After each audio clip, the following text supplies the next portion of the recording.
Hi again, kids. This is a little prelude to watching the movie Memphis Belle, the documentary. So this is about the Memphis Belle, the story of a flying fortress, the 1944 documentary.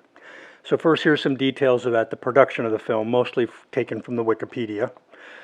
The Memphis Belle is a 1944 documentary film which ostensibly provides an account of the final mission of the crew of the Memphis Belle, a Boeing B-17 Flying Fortress. In May of 1943, it became the third U.S. Army Air Force's heavy bomber to complete 25 missions over Europe, but it was the first to return to the United States. The first heavy bomber to complete 25 missions was a B-24 named Hot Stuff. Unfortunately, Hot Stuff crashed in Iceland on 9 May 1943 on its return back to the U.S. The second heavy bomber to complete 25 missions was a B-17 called Hell's Angels. I wonder why they didn't pick that airplane.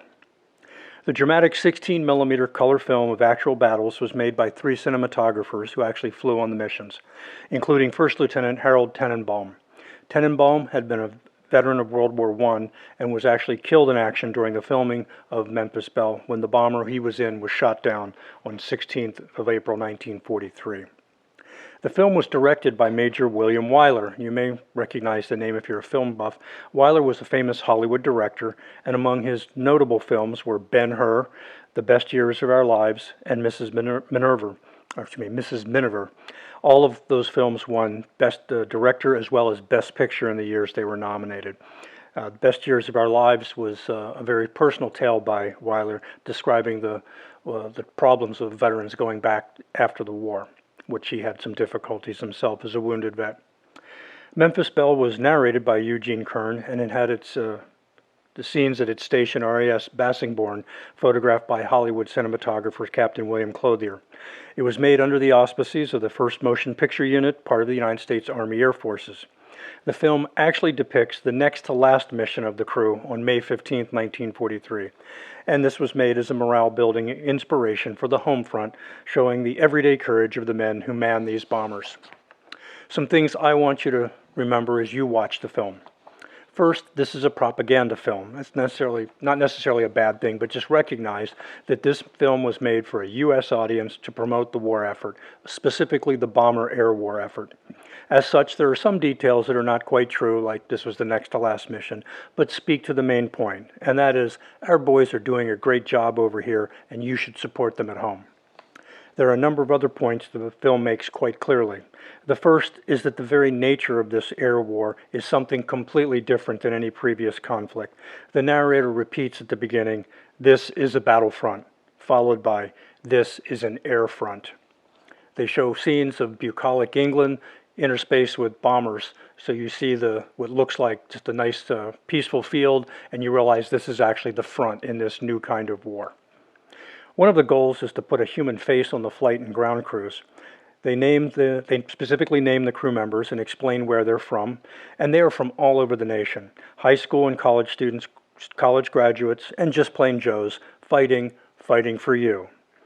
The age of the crew, Captain Morgan was only 25 when this was shot, and he was probably the oldest person on the crew. So these are very young men, not the old fart World War II veterans you think of when you go to an air show these days.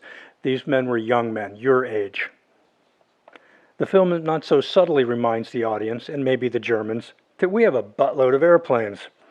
And the narrator says, this is one plane and one crew, in one squadron, of one group, in one wing, in one Air Force, out of 15 Air Forces. Hint, hint, we got a lot of airplanes. Near the end, they repeat, this is a battlefront, this is an air front. They remind us that aircraft are based in England, the unsinkable carrier off the coast of occupied Europe, and they mention this is England in its 5th year of war, reminding us that the English have been at this a much longer time than we. They often refer to the Germans using derogatory terms and phrases such as the Hun. You'll hear, the Hun is expecting us, and they refer to Germany's lust for conquest. They also refer to Germans as those who twice in one generation have flooded the world with suffering. When viewing a wounded pilot's bloody leg at the end of a mission, they say, this pilot's leg is not a pretty sight. Neither are the docks at Wilhelmshaven. They refer to Gold Star families in telegrams from the War Department.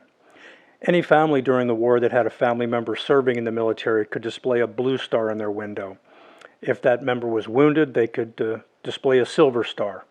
And those who lost a family member in combat would display a gold star. So any reference to gold star families are families who had lost members in the war. The telegram they referred to was the official notification from the War Department that their son or husband had been killed in action. While the focus is on the aircrew of Memphis Belle, they also humanize the ground crew as they sweat out the mission, waiting for the bombers to come home. They also emphasize that when the wounded crew return, they immediately receive care, the best. In other words, we're looking out for your family member. The film attempts to directly involve you, the viewer, as well, as they note where the blood used during the transfusions comes from. They mention a high school girl in Des Moines. It could be your blood. Thanks.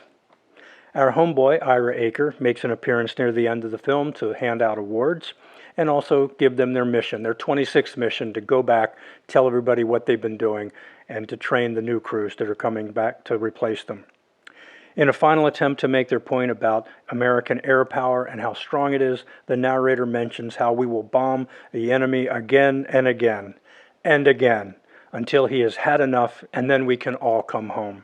They also note that the Allied bombers have never once been turned back by the enemy. So enjoy, if that's the right word, Memphis Belle. This is a pretty good documentary, and if you get a chance to watch the theatrical movie from many years later called Memphis Belle, that's pretty good too, because it gives you a background view on what the crew was like, and they actually look like young men. So, without further ado, Memphis Belle.